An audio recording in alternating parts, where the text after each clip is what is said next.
So many of you will know Mark Catchlove. I think he's been to as many of these conferences as I have over the 15 years. And Mark's from Herman Miller. And he's joined on stage by Lillian Antonio, who is an ergonomist. I know there's a few ergonomists in the audience, so I think I'm guilty as anyone of thinking ergonomics is all about chairs. It's much broader than that, as I'm sure we'll hear. They're going to talk about working from home. Can you welcome them to the stage, please?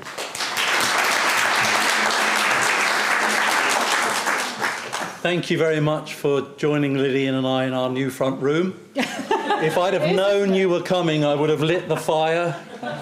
But thank you very much. And why are we talking about working from home when the subject is a new world of work? 18 months ago, 60% of people had never worked from home. They'd never experienced working from home. So we are in a new world of work. And some people have got great work experiences, like Nigel in his mansion in the Chilterns, with his shed at the bottom of the garden, so his shed, yes. Yeah.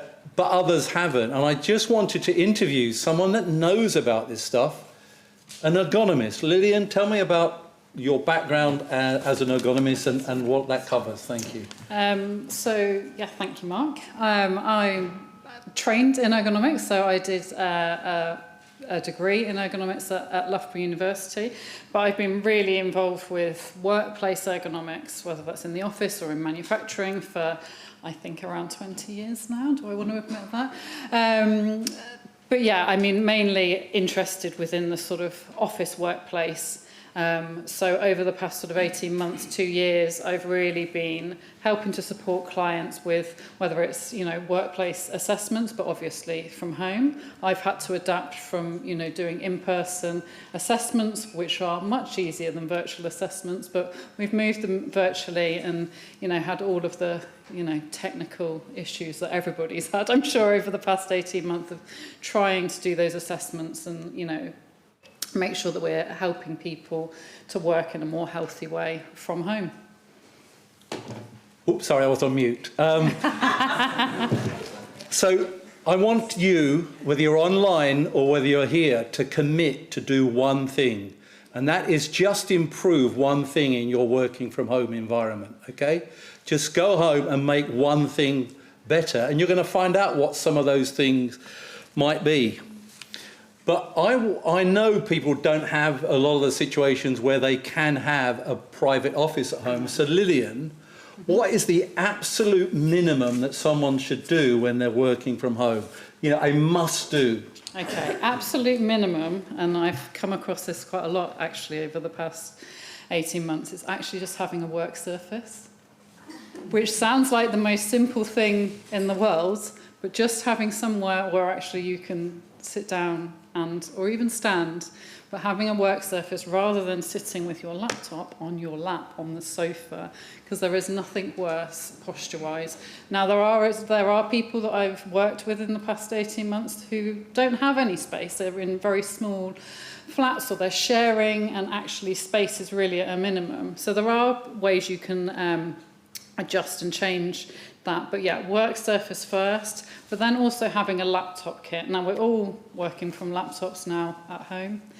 And the amount of people I still see, 18 months on, still with it just on the work surface. We need to raise the laptops up, using a laptop raiser, having a separate mouse and keyboard.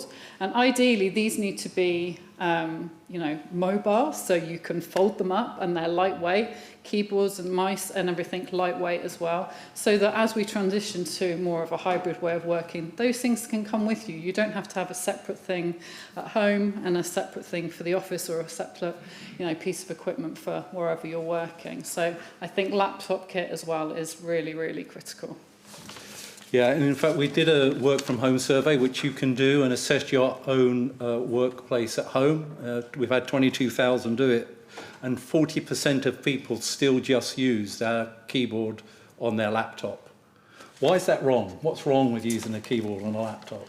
It's not so much the keyboard on the laptop, it's the fact that with a laptop, the screen and the keyboard are connected. So really, you want to be able to separate those. So being able to raise your screen up to eye level so you can sit in a good posture, and then having a separate keyboard is ideal.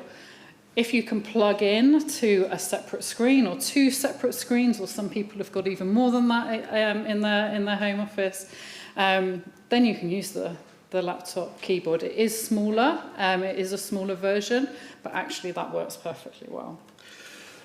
Thank you. So some companies have been good, and what they've done is purchase furniture for the company, but some people have been given money to buy furniture for their home. Yeah. You've seen a few problems around that. Tell me about some of those. Yeah, it's been really dangerous. People just let loose to do whatever they would like to do with their office furniture. Yeah, it's been interesting. People's responses are quite different, shall we say. I mean, a lot of people tend to turn immediately to Amazon. And that 5-star rating on Amazon means that, it's going to fit me, that chair or that desk or whatever it might be. Some of the seating options are not always so great. They don't do all of the adjustments that you would like them to do, or they simply don't fit because people see these 5-star reviews and think, right, well, that's got to be the one, whereas actually it needs to be able to fit you as well, and be adjustable too. Desks are also another one in terms of height, but also a lot of desks have sort of built-in shelving and things like that, so you end up with a real sort of mishmash of where you can position your screen, how you can sit into the desk, things underneath the desk so you can't get quite in, so then there's all sorts of other posture issues that they start to create when they buy different pieces of furniture. Thank you. And from that survey that we did, over 50% of people are experiencing discomfort throughout their day, with the highest proportion being lower back and shoulder pain. What's going on? Laptops. Unfortunately, it all comes back to laptops, mobile technology, because all of, whether it's your laptop or whether it's actually your smartphone or your tablet, all of those pieces of technology put you in this head-down position. So I'm sure for anybody who's worked on a laptop for a long period of time, that starts to hurt your neck quite quickly. Your neck's got lots of very small muscles in it. They become very fatigued very quickly. Then these larger muscles across the shoulders start to become quite uncomfortable. I'm sure, has anybody ever experienced sore shoulders at the end of the day? Yeah. Then as time goes on as well, you'll start to lean forwards. So as you start to lean forwards, that then puts an increased pressure on your lower back, on the discs in your lower back, but also the muscles. And everything just has a sort of knock-on effect. So being able to sit or stand in a good posture where you're quite upright and not sort of throwing your head forward or doing anything funny with your head, then that really does help to prevent those things. I think I remember you telling me that the head is the same weight as a bowling ball, basically. 5 kilos. 5 kilos. Okay, so we need to think about that. What we saw is also many people, at least 25% of people, don't have an adjustable work chair at home. Mm-hmm. Good or bad? Well, what do you think, Mark? Yeah, I mean, that's been an interesting one as well, because initially when we went into the pandemic last March, and I was talking to lots of people, lots of people were reaching out to me, and at that point we were talking about sort of how we can help people to make adjustments to what they already have in their house. So whether they're sitting at a dining room table and maybe they're using a cushion on the chair, or maybe makeshift footrests made out of yoga mats and things like that. But actually, as time's gone on, I think if people are going to be working for the majority of their time at home, having a fully adjustable chair is really, really important, and making sure that fit is correct as well, because it makes such a big difference to your working day, being able to set up correctly and be more productive at the end of the day. So, talking with companies that are providing those things is important. So you do assessments of people working from home, and whether that's physical or digital. Yeah. What are the kind of things you look at and you assess? Everything. So I go through a series of different questions. Obviously, my majority of my assessments have been home working, which when I wrote my business plan before this pandemic was definitely not the way I thought it was going to go. But yeah, we work through a series of questions looking at all of the equipment that they're using, the position or place within their home that they're working. So whether that's a dining room table, sofa, wherever that might be. Some people have the lovely, beautiful home office that they have access to. But also thinking beyond that sort of equipment side to more of the environment. So whether that's looking at things like lighting. So particularly as we're moving into more winter time now, a lot of people struggled actually last year with lighting levels within their home because it's just something that they hadn't thought about before. Also, things like temperature, humidity, all of those sort of things too. Air pollution. So we talk a little bit about that, but yeah, that's probably for another conversation. Okay. One thing that concerned us when we did the survey is over 40% of people said they had made no movement during the day apart from going to the loo. That sounds really concerning. Yeah. Tell me about the movement that people should do during the day. Yeah, so that's been a huge one over the past 18 months. I mean, it's something that was an issue anyway. It was an issue even when we were all working in offices and having that incidental movement throughout the day.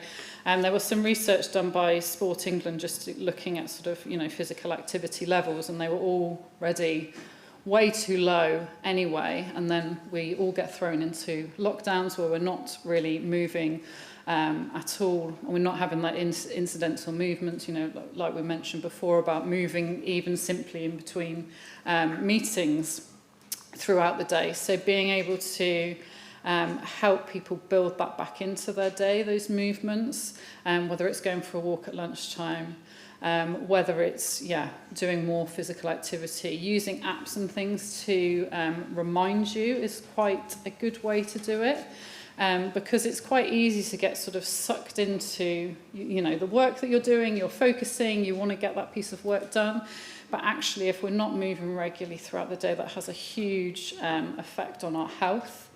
And particularly if we're then not doing any sort of more, moderate exercise throughout the day as well. I'm interested in something you said earlier about you assess people's lighting at home. What's the one thing that people could do just to improve the lighting generally?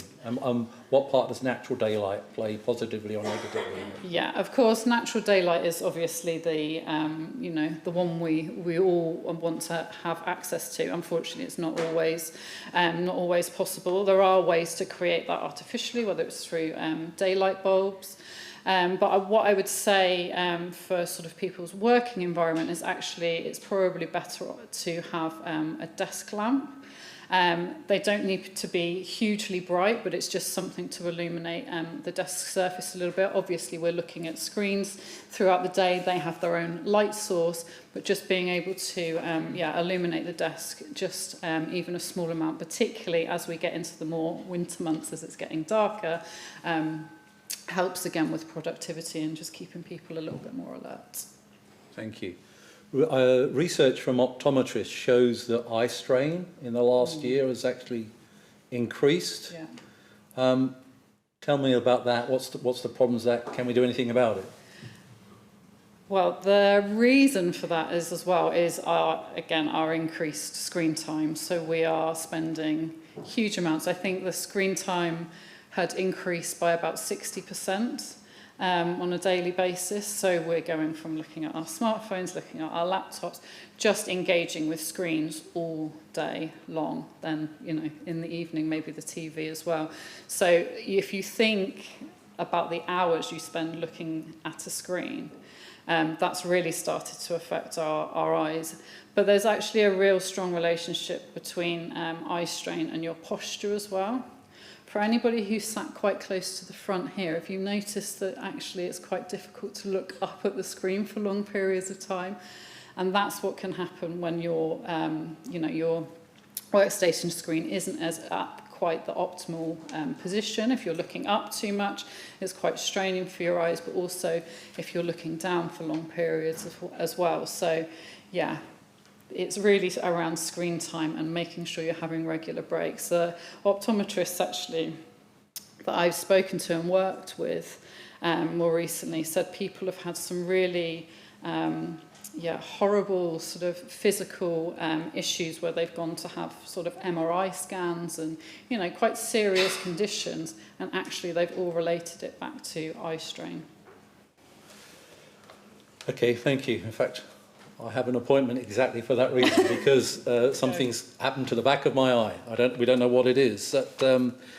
What's been interesting, actually, and that I can speak from experience, work-life balance. It seems to have suffered.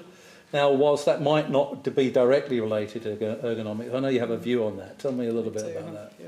Yeah, I mean, I think there's been a real sort of wide-ranging response to sort of work-life balance and how that's sort of changed. I think somebody mentioned earlier there's been a sort of, you know, we've gone on a bit of an emotional roller coaster over the past sort of 18 months on how we're sort of feeling about working from home and how we create that work-life balance. For a lot of people, I think, you know, there's definitely been advantages to working from home for periods of time. But there's also the disadvantage and this sort of feeling of always having to be on and always being, you know, responding. And I think that tends to come down to the sort of the culture of the organisation that you're working for, is that if they're not embracing working from home, then actually they do tend to have more of an expectation of constantly responding, and that's not a good place for people to feel like they are. But also, then it's on you really to try and create those boundaries. And I think that's where people have struggled a little bit in the past 18 months, is how do I create those boundaries to allow me to, you know, to make the routine as I want it. Yeah, and any of those, and I was thinking of Sudhir, you know, with that international network as well, we've got those challenges of the time zone differences where we are connecting with people and we've got to sort of work to their time zones as well. I'm going to ask you a final question, because it's and then we'll open it up to the floor. The legal situation. Who's responsible for what, and do we really know? The million-dollar question. I get asked this a lot at the moment, and I have been speaking to a couple of solicitors just to try and understand a little bit more about the legal side. The response I get is a little bit vague. I know that's not the answer you want, Mark, but it is a little bit vague. And actually, a lot of organisations are sort of holding back a little bit on what they do going forward. You know, like we've said, you know, like people have said today, we're in a sort of a bit of an experimental phase at the moment, and I think from the legal point of view, that's what people are sort of holding on to a little bit. There are some organisations who are providing equipment for all of their employees. There are others that are saying, you know, if we're going to take this hybrid approach, then whichever, you know, place you're in for the most time, that's where we'll provide equipment for. But there's also the issue around if we do move to this more, you know, a different type of approach, then actually employment contracts need to change then. And that's probably where this will start to change a little bit more, but there's definitely a reluctance at the moment, and we're delaying that until January next year. Yeah, and I see some companies are erring on the side, okay, we better just take responsibility just in case, because what you don't want in 2 years' time is for the ambulance chasers to be out there saying, you know, have you been working from home? Yeah. Have you got a bad back? You know, so we need to avoid that. And I would point you to a great report done by DLA Piper, and that's kind of an overview of working regulations from home across the world, anyone that gets to work internationally. Thank you, Lillian. I'm going to open the floor up to any questions. Thank you. Thank you. First of all, big thanks to Mark and Lillian. The no-win, no-fee people already out there. Have you had a trip? It's already happening. Really?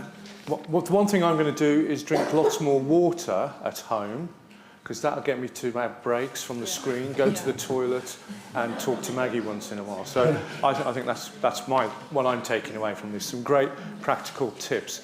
Do we have a question straight away at the front there? Just a short one. I wanted to know, does body type and structure play a factor by any chance? In terms of how to set up?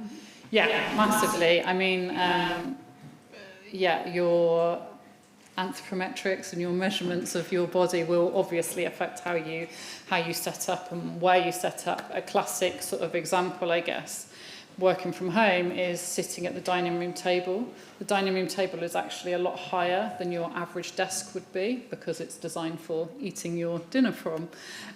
So that causes a lot of problems actually for people trying to get set up. They actually do, even taller people need a footrest when sitting at a dining room table because of that extra height.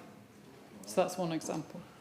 Fantastic. We've got a question online, but I've got a question related to yours, Mark. That was the one I was going to ask, because the $64 million question. But just slightly related to that, are the kind of facilities managers, building managers, corporate real estate, waking up to the fact that they're no longer looking at the office, but it goes way beyond the office? So are they starting to service people around that aspect? Yeah, I mean, certainly with my clients, yes, they are. Whether they want to or not is a different matter, but they definitely are, and they definitely recognise, that they, are providing equipment for, for all those different areas. I think what happened initially during the pandemic is, they've had one set of equipment for the office, one set of equipment for for home, but actually maybe that needs to become a bit more streamlined and you have sort of mobile equipment that you actually take along with you. That obviously has implication with, how people carry things. And one issue one of our clients had was actually how heavy their laptops were. They suddenly were saying, right, yeah, you can bring your laptops in, but they were so heavy that people didn't want to carry them around. So, yeah. Actually, that was a question from Rosie Richardson online. She was asking about transportable keyboards and laptops. Yeah. Will this mean a tech drive for items to get light? Yeah, I think so, definitely. And I think there's plenty of tech items out there already that are lighter. I think it's just reminding people that, you need that mobile ability with this stuff now, much more than you did before. Can I come back to your question about working from home and clients? That's definitely happening with us. So we have a program where a client will set up a site for their staff to order from and get that delivered at home. So, and there was also a time during the first few months of the pandemic where for those in the office that were still in socially distanced. So some of them did is sent chairs home because it meant there were chairs that people couldn't sit on in the office. So that was an interesting thing that a few companies started to do that as well. There's another online question. Well, I think you've kind of answered it, Lillian, which few people seem to have height adjustable desks in their home setup. Is this detrimental? I think you've kind of covered that, but maybe just reiterate it. The sit to stand working at home. Well, I think just in general, she's talking about there's no height adjustable, is there? So No. I mean, I think there are a few lucky people who've got some height adjustable desks, but I think, in the same way as we, think about the office and think about using different spaces within the office and creating different settings within the office, you can actually do that a little bit at home too. So, and I would always say that making sure that you're using different spaces and moving regularly throughout the day is actually really the key point. Is the movement is key. So whether you go and stand at your kitchen counter or your breakfast bar or whatever and reply to a few emails for half an hour, and then you go and sit at your desk set up, or maybe you're reviewing a document on paper and you go and sit on your sofa. You can use the different spaces within your home as well to create those different areas which will help you think in a different way, possibly, and increases movement as well. Fantastic. Right. Why do people say working from home but not working at home? Yeah, WFH. I had to ask someone what that was. What? I don't know. In fact, if you Google it, I think it's something like the World Fibromyalgia Healthcare Association or something like that. So it's just one of those things. You know, how has hybrid come in as a terminology? It's one of those things. It suddenly gets adopted, and in fact, the website that you go to for Herman Miller to do the assessment is WFH. So it is just one of those things. But I would leave you with a mantra, okay? One that you'll remember well: sit, stand, move, repeat. Let's all say it. Sit, stand, move, repeat. Go and do that as well. Thank you. Steve, it might also be a quirk of the English language, because if you think about it, we say that we're on the bus, not in the bus. But I don't see people sitting on the bus, I see them in the bus. Anyway, so it's one of those quirky things. So I think, thank you. And it was great to see an overlap between ergonomics and biophilia and evolutionary psychology and design. It is all there. It does all come together. It's the whole So package. can we just give Mark and Lillian another big thank you?